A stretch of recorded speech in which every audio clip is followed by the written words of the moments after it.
রাসূল সাল্লাল্লাহু আলাইহি ওয়াসাল্লাম বলেছেন, শেষ জমানার মানুষ তাদের জ্ঞান, বুদ্ধি সব কিছু টাকার বিনিময়ে বিক্রি করে দিবে।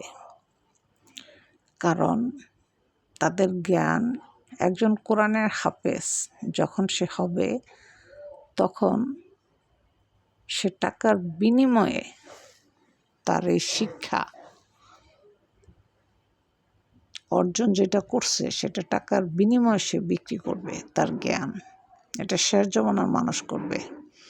আগের যুগের মানুষ, আলেম, ওলামা, মুফতি, মুয়াজ্জিন যাই কিছু থাকতো না কেন, কখনো তারা আল্লাহ তাআলার দেওয়া জ্ঞান কোনো কিছুর বিনিময়ে তারা বিক্রি করতো না।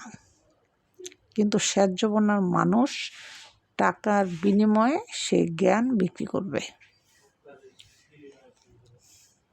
এটা আমার নবীজি বলে গেছে। এখন বুঝলাম যে কথাটা আসলে সত্যি। মানুষ টাকা ছাড়া কিছুই বুঝে না। টাকার বিনিময়ে জ্ঞান বিক্রি করে, টাকার বিনিময়ে সম্মান বিক্রি করে, টাকার বিনিময়ে ইজ্জত বিক্রি করে। আসলেই টাকার কাছে সব কিছু হার মেনে যাচ্ছে। আমার নবীজির কথাই একদম সত্য হয়ে গেল। ভিডিওটি ভালো লাগলে অবশ্যই লাইক, সাবস্ক্রাইব করে চ্যানেলের সাথে থাকবেন।